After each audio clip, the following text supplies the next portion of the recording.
Dear students, read like a pro. Yes, today in this video lesson, we are going to talk about a beautiful story. We are going to read a very beautiful story that will truly help you to improve your spoken English. You have to read like a pro, and for that, you must know how to read any story. Remember one thing, in most of the story, you will find most of the sentence that would be based on simple past tense. Some sentences that would be based on with this structure. Was and were plus object and past continuous tenses के भी कुछ sentences आपको मिलेंगे. Overall कुछ 3-4 sentences ऐसे हैं जो ज्यादातर आपको स्टोरी में देखने को मिलेंगे. सो इसलिए मैंने कहा रीड लाइक अ प्रो. ऐसा रीड करना है कि मजा आ जाए. चलिए मजे के साथ शुरू करते हैं. सबसे पहले हम लोग स्टोरी की टाइटल की बात करते हैं. देखो, जितना ज्यादा आप रीडिंग करोगे ना, किसी समझदार आदमी ने कहा the more you read the more you learn, and that is why you have to read more and more to improve your spoken English. So here you can see the title of the story.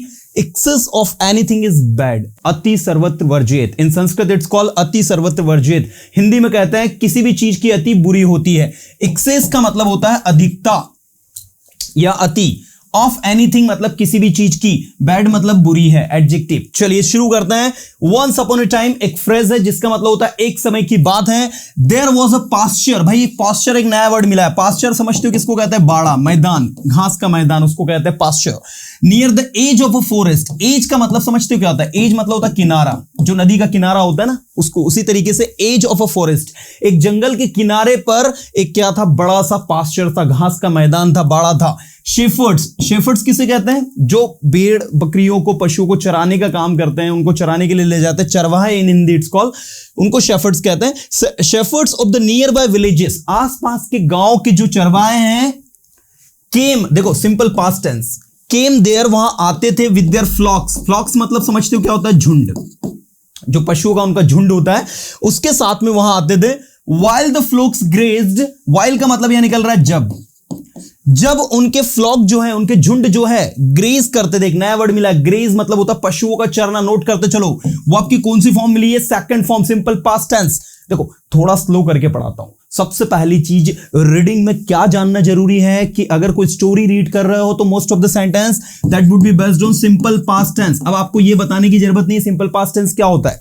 यहां पर आप देख सकते हैं while the flocks grazed. जब जो झुंड थे वो ग्रेज करते थे, चरते थे. The shepherd's spent. देखो स्पेंट की सेकंड फॉर्म आई है. Spent their time playing various games. तो वो जो शेफर्ड्स थे वो अपना समय बिताते थे प्लेइंग वेरियस गेम्स, मतलब तरह तरह के गेम खेलते हुए.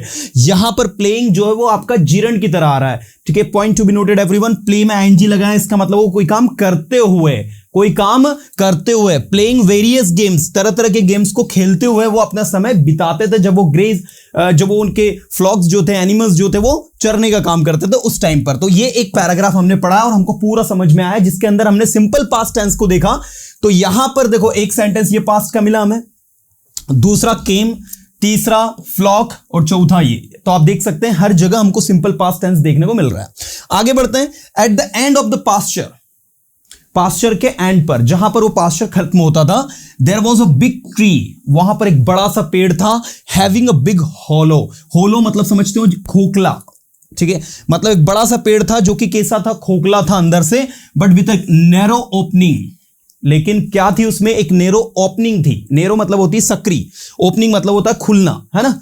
टू गेट इन मतलब होता है अंदर, मतलब अंदर जाने के लिए, अंदर रहने के लिए एक छोटा सा उसमें छेद भी था, ओपनिंग भी था, जिससे कि उसमें अंदर जा सकते हो. और अंदर से वो पेड़ कैसा था? खोखला था. The shepherds used to put their lunch packets in that hollow. और वो जो शेपर्ड्स थे वो अपने लंच पैकेट्स जो थे, जो लेकर जाते थे, वो उस होलो में क्या कर दिया करते थे? रख दिया करते थे. देखो used to रख दिया करते थे. used to put मतलब रखना. their lunch packets, उनके lunch packets. in the afternoon, दोपहर में, they took them out. देखो एक वर्ब नहीं मिली है हमको. कौन सी मिली है? नोट करो सभी. टेक आउट का मतलब होता है किसी चीज को निकालना. यहां पर टेक आउट की सेकंड फॉर्म यूज हुई है टुक आउट. थर्ड फॉर्म होगी टेकन आउट. तो आपको लिखना है इन द आफ्टरनून, दोपहर में, दे टुक देम आउट, वो उन्हें निकालते थे.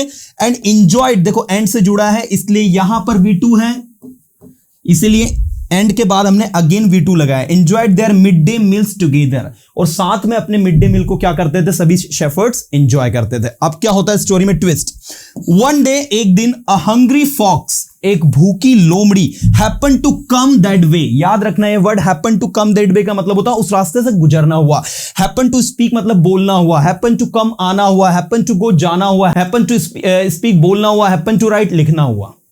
तो जैसे बोलते हैं ना, मेरा वहां जाना हुआ उसका यहां आना हुआ। I happen to go there and he happen to come here. तो जब ऐसी कोई घटना घटती है तो वहां हैपन आपको यूज करना होता है, ये पॉइंट आप याद रखेंगे।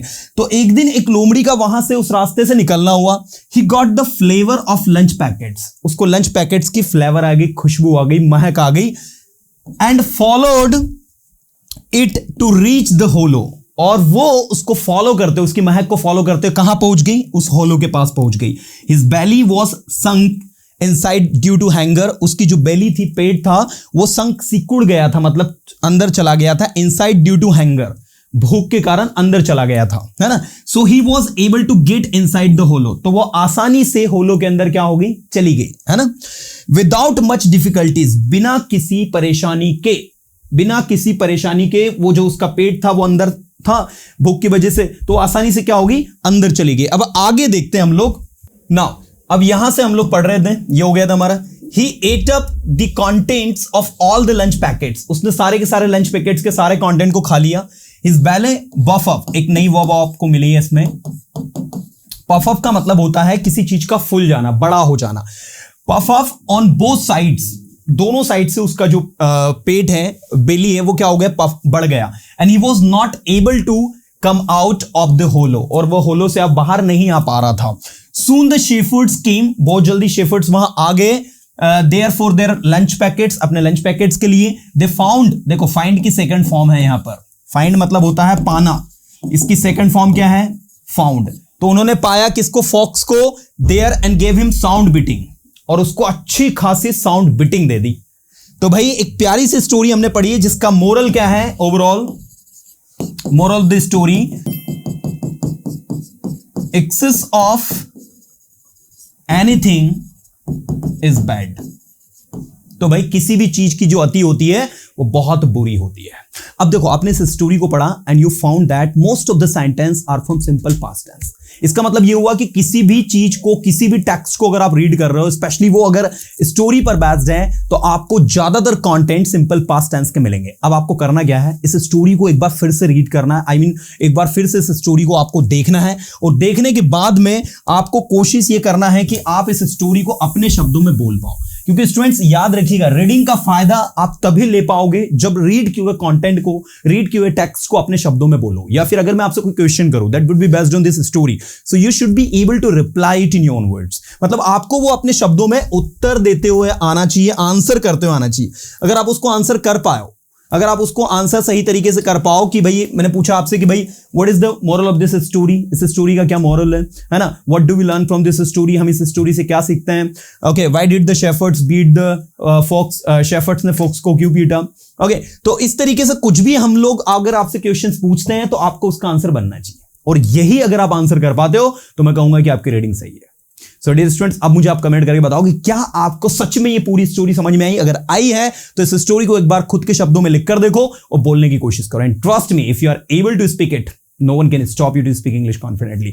चलिए मिलूंगा नेक्स्ट वीडियो में कुछ अच्छे कंटेंट के साथ में। Till then tata bye, have a good day to all.